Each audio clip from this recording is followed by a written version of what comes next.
Baik, Assalamualaikum warahmatullahi wabarakatuh. Saya Yadi Kurnia Yasin. Saat ini sedang bertugas sebagai dietitian di Rumah Sakit Darurat COVID Wisma Atlet Kemayoran. Nah, kali ini kami diundang oleh Persagi untuk menyampaikan atau menampilkan studi kasus yang kami dapat di sini yang ada hubungannya dengan COVID. Nah, saya sendiri mengambil kasus itu pada pasien anak gizi buruk dengan diagnosa konfirm COVID-19. Nah, tadi sudah dibacakan sedikit terkait CV saya. Kemudian, ini gambaran umum saja terkait case di Indonesia per 25 September. Jadi, per kemarin, kasus di Indonesia itu sudah mencapai 4.000, kasus baru sudah mencapai 4.600, dan dari tahun 2020 ini kasus untuk konfirm COVID sendiri sudah mencapai 262.000 kasus. Kemudian ini data yang saya ambil dari data khusus untuk DKI karena sekarang lagi ada di sini. Jadi untuk per 25 September juga kasus positif untuk DKI sendiri sudah mencapai 68.927. Nah, sedangkan untuk jumlah pasien rawat dan isolasi mandiri di Wisma Atlet sendiri per 25 September itu sudah mencapai sekitar 4.000-an atau 4.500 pasien yang ditangani saat ini. Kemudian secara kasar saya sudah menghitung juga 5% di antara pasien yang dirawat di RSDC Wisma Atlet ini, 5%-nya adalah pasien anak. Seperti itu. Nah, kemudian berdasarkan publish dari UNICEF sendiri, bahwa kondisi COVID atau pandemi ini berdampak sangat besar pada anak-anak pada umumnya. Jadi, dari itu lebih mengarah pada negara-negara yang negara-negara miskin atau anak-anak yang berada di lingkungan yang termasuk buruk, seperti itu.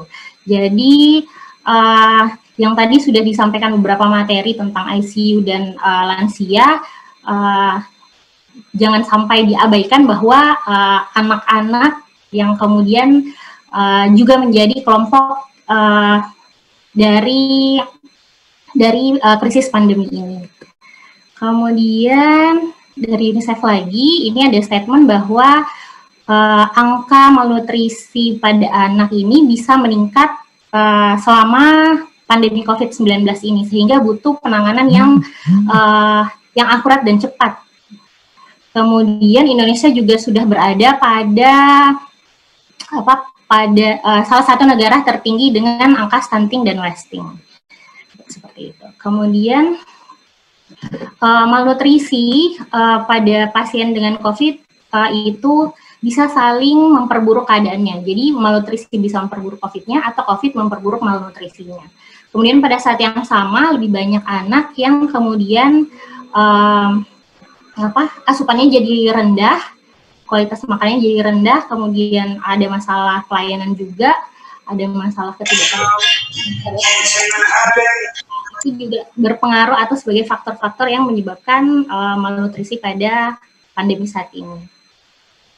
Kemudian pandemi COVID-19 ini juga diperkirakan akan meningkatkan jenis malnutrisi lain. Jadi tidak hanya stunting, tapi juga ada defisiensi mikronutrien ataupun kelebihan berat badan pada anak.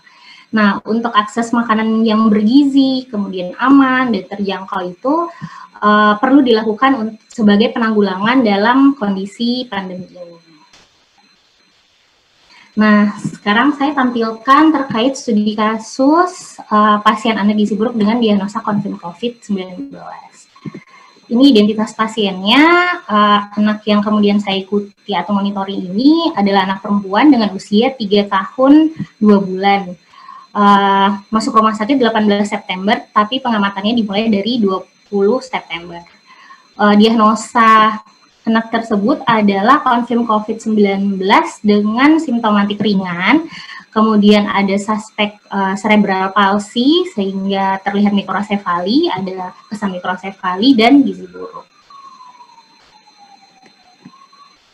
Nah, untuk perjalanan penyakitnya sendiri, anak ini menderita atrial septal defect atau kelainan jantung bawaan pada umur 1 tahun. Kemudian setelah 1 tahun itu, anak ini mengalami gangguan makan sehingga asupannya menjadi rendah. Nah, asupan menjadi rendah ini berdampak pada pertumbuhan dan perkembangannya. Dan asupan rendah ini juga mengarah pada kondisinya saat ini, yaitu gizi buruk marasmus berdasarkan penilaian McLaren. Kemudian dari pertumbuhan dan perkembangan yang terganggu, kemudian ada adaptasi, makanya itu muncul cerebral palsy yang kemudian menyebabkan mikrosefali sehingga anak tersebut atau pasien ini mengalami gangguan motorik. Gitu. Kemudian kondisinya yang malnutrisi ini membuat daya tahan tubuhnya menurun, kemudian diserang oleh infeksi SARS-CoV-2 atau COVID atau corona ini, kemudian terinfeksi dan didiagnosa konfirm COVID dengan simptomatik ringan.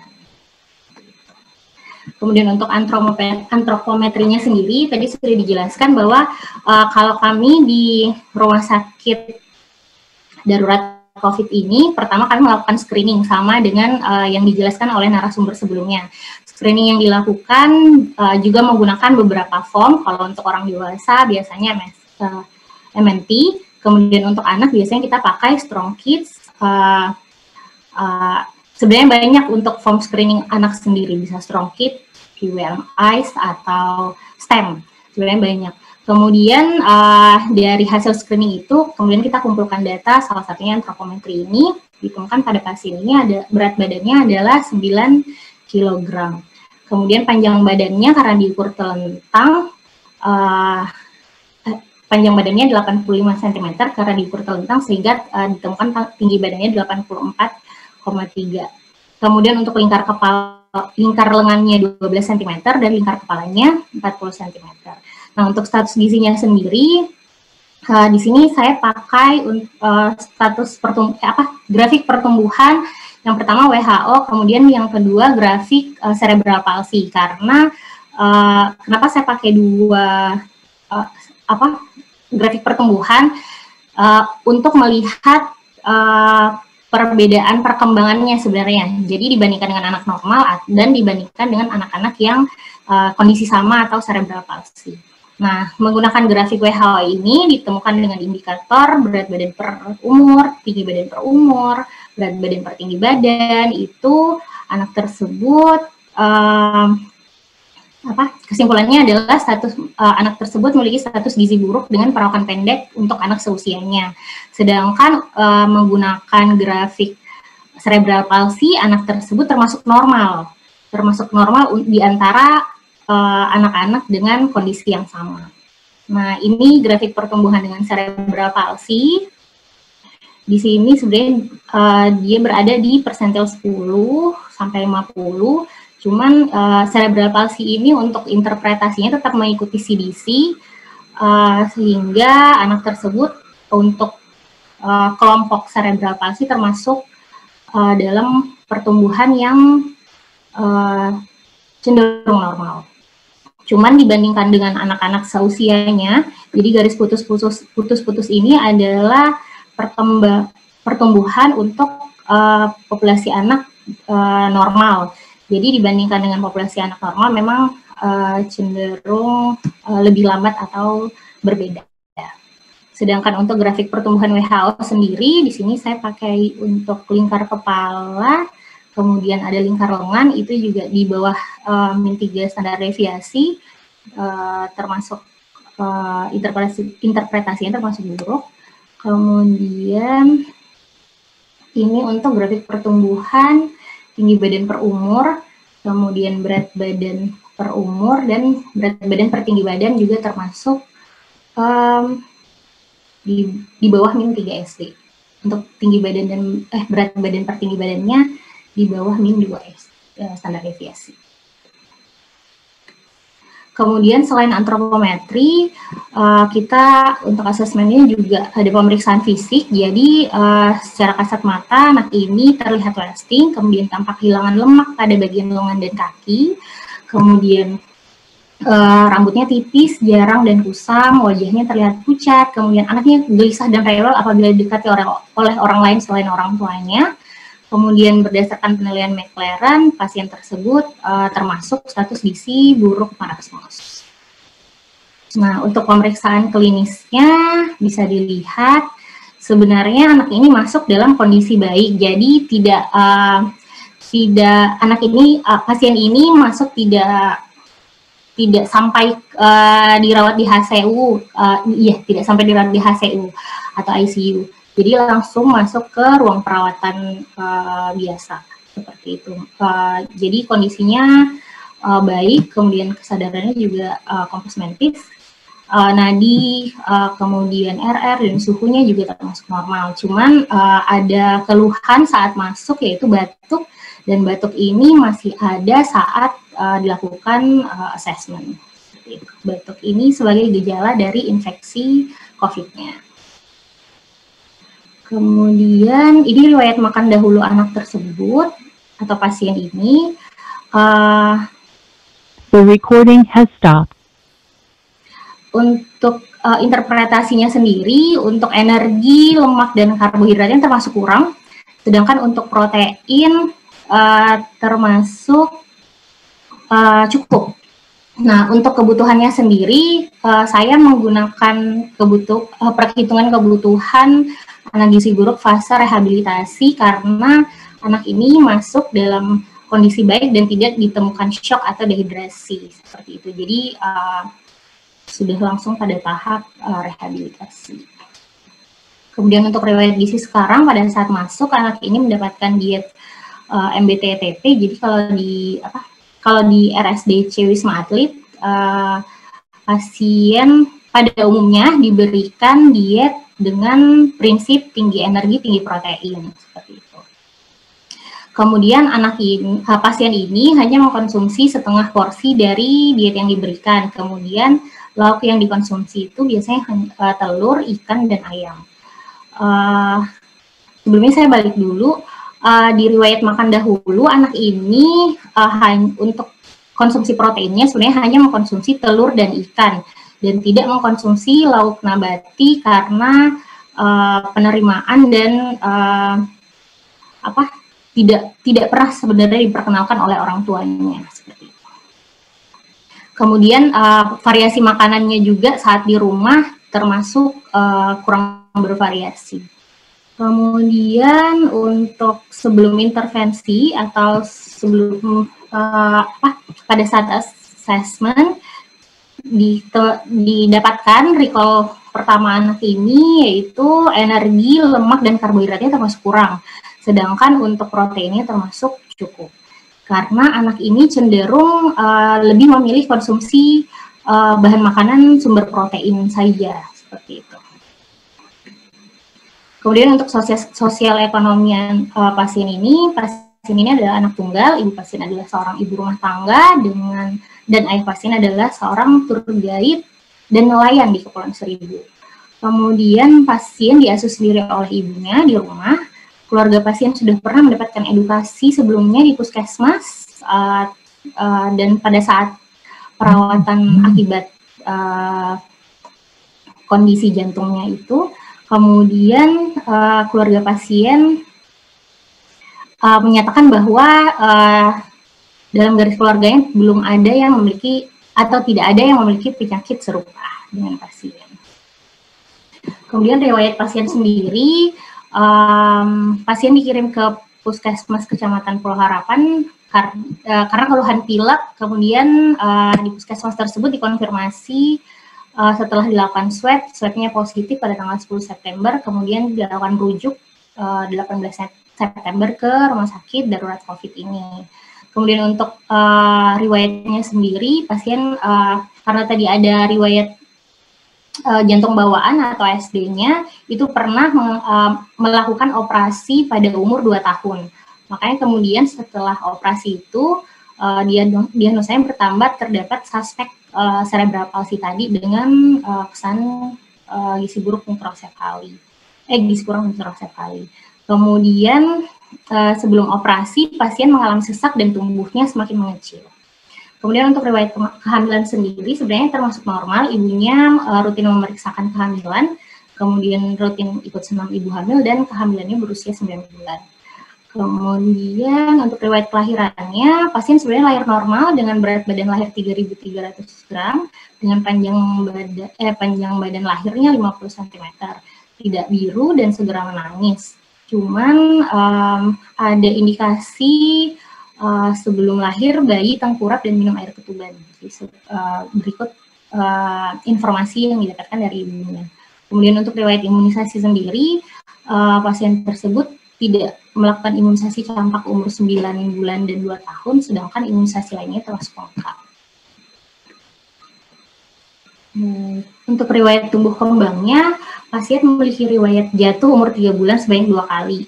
Kemudian hingga umur 1 tahun belum bisa merangkak dan menggenggam. Nah, umur 3 tahun atau baru-baru ini baru bisa menggenggam jari ibunya, kemudian menarik rambut dan tengkurap. Jadi dibandingkan anak normal, tumbuh kembang anak ini memang termasuk lambat. Kemudian pasien belum dapat duduk sendiri hingga saat ini dan belum dapat berbicara, sehingga jika lapar, pasien biasanya memberikan tanda mulutnya mengecap, seperti itu. Kemudian kedua kaki terkesan atrofi. Untuk pemberian obat dan vitamin ini yang pasien dapatkan di rumah sakit darurat COVID ini. Jadi yang pasien This meeting is being recorded. Vitamin C, kemudian obat untuk obat diare. Jadi sebenarnya pasien ini sebelumnya mengaku BAB-nya cair tapi cuma sekali, dan setelah mendapatkan obat sudah tidak ditemukan diare lagi. Kemudian pasien ini juga mendapatkan obat untuk meredakan gejala batuk pileknya. Untuk obat COVID-nya sendiri belum diberikan pada pasien ini karena mungkin dengan alasan karena pasien ini masih termasuk anak-anak seperti itu. Jadi pengobatannya lebih kepada vitamin dan mineral. Nah, dari kasus ini kita tarik diagnosa gizi. Yang pertama, kekurangan intake energi berkaitan dengan rendahnya asupan akibat penurunan kemampuan makan tadi. Jadi anak ini kan tadi perjalanannya mulai dari habis operasi, badannya mulai mengecil, kemudian asupannya mulai menurun. Kemudian dan itu ditandai dengan asupan riwayat makan dahulunya tadi kurang dari 50%. Kemudian diagnosa selanjutnya terjadi peningkatan kebutuhan karbohidrat dan lemak dengan berkaitan dengan tumbuh kembang anak, ditandai dengan kondisi gizi buruk tersebut. Nah, kemudian intervensi yang diberikan, yang kami coba berikan di sini untuk pasien anak gizi buruk dengan COVID-19, yang pertama makan dan minuman oral yang disesuaikan dengan perekonomian pasien. Jadi intervensi pertama kita berikan karena memang kemampuan anak ini masih mampu mengkonsumsi makanan lewat oral. Cuman kami bantu sebenarnya ada intervensi enteral juga, cuman intervensi enteral ini lebih ke membantu memenuhi kebutuhannya karena makanan oral dari anak tersebut cenderung rendah. Jadi bantuan enteral berupa susu ini untuk membantu memenuhi kebutuhannya. Kemudian selain makan dan minuman oral, kita ada intervensi memberikan edukasi dan konseling gizi kepada orang tua pasien selama di rumah sakit ini, kemudian beberapa edukasi untuk kemudian bisa dilanjutkan setelah di rumah. Dan yang terakhir intervensi kolaborasi dengan tenaga kesehatan lainnya. Nah, salah satu penunjang untuk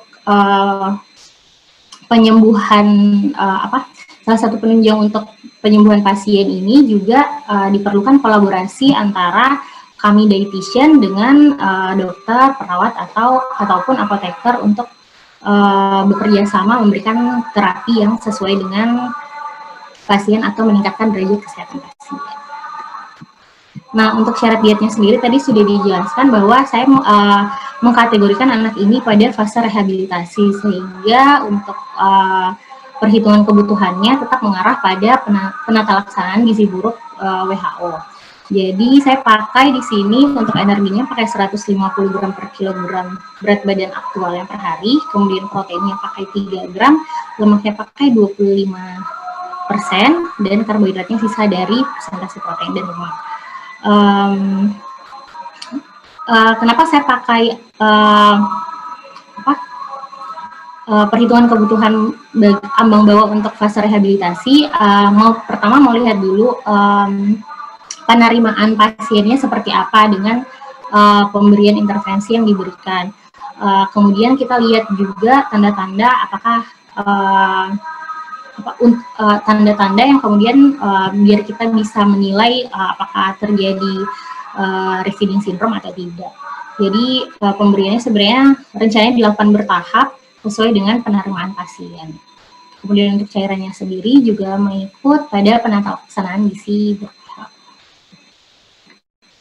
Kemudian untuk edukasi dan konselingnya, tujuannya untuk meningkatkan pengetahuan keluarga terkait kondisi pasien, kemudian memberikan penjelasan terkait pemberian diet saat dirawat di rumah sakit, kemudian memberikan pengetahuan informasi terkait makanan apa sih yang sebaiknya dikonsumsi anak untuk meningkatkan derajat kesehatannya atau untuk meningkatkan status gizinya. Materinya biasanya umumnya meliputi kondisi pasien di rumah, kondisi pasien saat ini dan pemberian diet saat ini, tujuannya apa, kemudian cara penyediaannya. Jadi tadi selain makanan oral kita ada pemberian plus susu juga. Jadi kita jelaskan ibunya penambahan susu ini tujuannya untuk apa, kemudian cara pemberiannya seperti apa. Kemudian bahan makanan dikonsumsi tadi yang sebaiknya dihindari, sebaiknya dikonsumsi atau dibatasi. Yang kemudian dapat diaplikasikan nanti setelah pasien pulang ke rumah. Kemudian untuk kolaborasi sendiri, yang ini saya rasa penting karena untuk penanganan anak dengan gizi buruk sendiri, kita perlu melihat tanda-tanda klinis yang muncul sehingga perlu kolaborasi dengan dokter, perawat, ataupun tenaga kesehatan lain. Seperti kemarin contohnya pasien pertama mendapatkan makanan biasa TETP, kemudian karena asupannya kurang kita kolaborasi dengan dokter apakah sebaiknya kita mengganti bentuk makanan anak tersebut menjadi lunak agar penerimaannya bisa lebih banyak seperti itu. Iya. Kemudian, nah ini untuk monitoring evaluasi yang kami lakukan, ada asupan, antropometri, fisik klinis, dan pengetahuan makanan dan gizi. Oh iya, saya lupa menjelaskan bahwa untuk pasien ini, saya tidak memiliki data biokimia, dikarenakan karena pasien ini memang tidak dilakukan pemeriksaan biokimia sendiri gitu. Jadi untuk di rumah sakit darurat COVID ini untuk pemeriksaan laboratorium itu mungkin tidak selengkap dengan rumah sakit yang ada di luar. Jadi biasanya untuk pemeriksaan laboratorium sendiri umumnya lebih ke hematokrit dan marker-marker infeksi, tapi biasanya lebih banyak dilakukan pada pasien-pasien dengan komorbid. Jadi untuk pasien dengan gizi buruk ini sendiri belum dilakukan pemeriksaan laboratorium seperti itu. Jadi untuk monitoring evaluasinya adalah indikator-indikator yang kemudian kita dapat dari assessment tadi. Kita lihat apakah ada perubahan atau tidak. Jadi mulai dari asupan kita lakukan recall 24 jam setiap hari. Kemudian antropometri dilakukan setelah per 3 hari, kemudian untuk fisik klinis biasanya kita berkolaborasi dengan perawat untuk pemeriksaan TTV-nya, kemudian untuk pengetahuan makan dan gizi sendiri kita lakukan evaluasi face to face dengan orang tua pasien. Nah, ini untuk monitoring evaluasinya, yang pertama sebelum intervensi tanggal 20 itu pasien mendapatkan makanan biasa TETP atau tinggi energi, tinggi protein. Nah, dari sini untuk energi, lemak, dan karbohidratnya termasuk kurang, sedangkan untuk proteinnya termasuk lebih. Setelah ditelusuri, sama dengan kebiasaannya di rumah, anak ini memang cenderung mengkonsumsi bahan makanan sumber protein lebih banyak dibandingkan bahan makanan lain, gitu. Kemudian setelah dilakukan intervensi, di sini saya kasih pemberian susu 2x100 dengan tetap memberikan MBTTP plus biskuit sebagai snack padat gizi yang kemudian bisa membantu, yang tujuannya kemudian bisa membantu memenuhi kebutuhan anak tersebut. Cuman setelah dilakukan monitoring dan evaluasi, diperoleh bahwa energi anak tersebut masih kurang, kemudian proteinnya cenderung berlebih, lemaknya cukup, dan karbohidratnya masih kurang juga, seperti itu. Untuk pemberian susu sendiri sebenarnya karena di rumah sakit darurat COVID ini kita bekerja sama dengan catering, jadi pemberian susu ada aturannya sendiri. Cuman setelah sampai pasien, kami bantu cara pemberiannya agar dilakukan 4x100 pada saat itu. Jadi karena selain mendapatkan susu dari dietitian atau dari gizi, anak tersebut juga memiliki ada susu yang diminum sendiri. Jadi kami kombinasikan untuk kemudian agar bisa membantu memenuhi kebutuhannya. Seperti itu. Kemudian, ini Monef tanggal, Monef 2 itu tanggal 22, kemudian Monef 3 itu tanggal 23, dan Monef 4 itu tanggal 24. Di sini tanggal 22 kita sempat mengubah diet pasien menjadi MLTTP karena indikasi kurangnya energi tadi. Jadi setelah kolaborasi dengan dokter menyetujui bahwa diturunkan saja untuk konsistensi makanannya menjadi MLTTP, kemudian tetap ditambah susu dan biskuit. Cuman setelah dimonitoring lagi pada saat setelah diganti dietnya, energinya meningkat, tapi masih termasuk kurang. Cuman perlu diketahui bahwa yang dikonsumsi adalah bukan dari bubur bayi itu, jadi yang dikonsumsi adalah nasi ibunya, karena pasien tersebut menolak untuk konsumsi bubur. Sudah dicoba untuk diberikan, cuman rata-rata habisnya hanya bisa 3 sendok makan, seperti itu. Kemudian karena pertimbangan tadi buburnya tidak habis, kami coba mengganti untuk makanan pokoknya atau nasinya itu menjadi nasi tim. Nah, setelah dimonitoring lagi, ternyata setelah di-recall, pasien tetap mengkonsumsi makanan ibunya, jadi bukan makanan dari yang telah diberikan, gitu, bukan MLTTP nasi timnya yang dikonsumsi. Jadi, cenderung lebih ke mengkonsumsi nasi ibunya dengan tetap menghabiskan menu lauk proteinnya. Kemudian pada saat Monef terakhir, karena evaluasinya makanan diet yang diberikan tidak dikonsumsi, sehingga kami balik lagi memberikan makanan dalam bentuk biasa, TPP. Kemudian kami coba tambah nugget waktu itu untuk kemudian membantu agar anaknya mau makan nasi, seperti itu. Namun ternyata setelah dimonitoring, makan anaknya jadi meningkat setelah ditambahkan lauk protein lagi, cuman asupan proteinnya juga jadi berlebih, berikut asupan lemaknya, sedangkan karbohidratnya tetap dalam kategori kurang. Nah, berikut grafik asupan makan pasien tersebut. Jadi untuk asupan energinya di monitor keempat mulai meningkat, sedangkan untuk protein tetap dalam kategori berlebih, dan lemak juga sudah mulai meningkat setelah monef kedua, karena rata-rata lauk hewani yang dikonsumsi adalah yang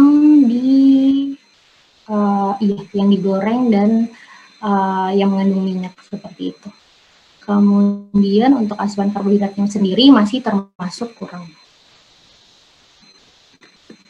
Nah, selanjutnya untuk monitoring evaluasi antropometrinya setelah monef kedua, jadi sebenarnya rencananya kita untuk berat badannya kita coba monitoring per 3 hari.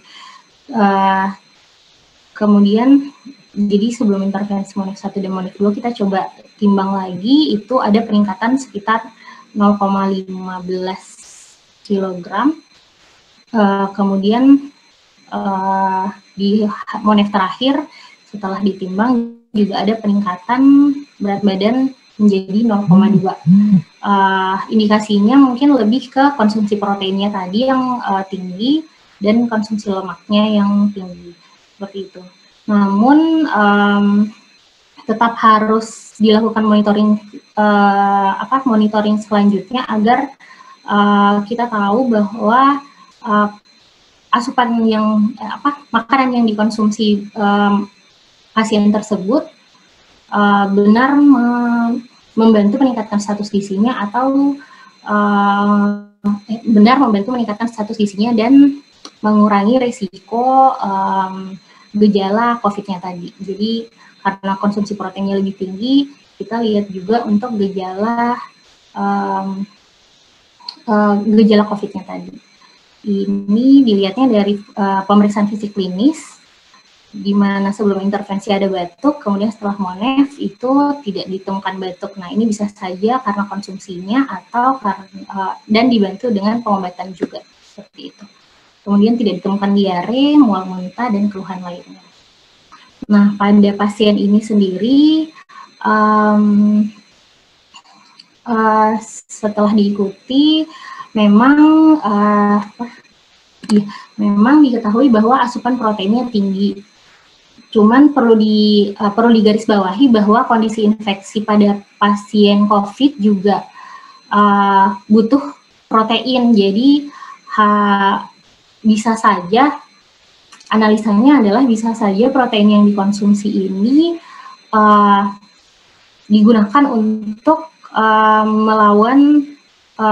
meningkatkan imunitas tubuhnya untuk melawan COVID-nya, sehingga peningkatan berat badannya mungkin tidak cukup signifikan, seperti itu.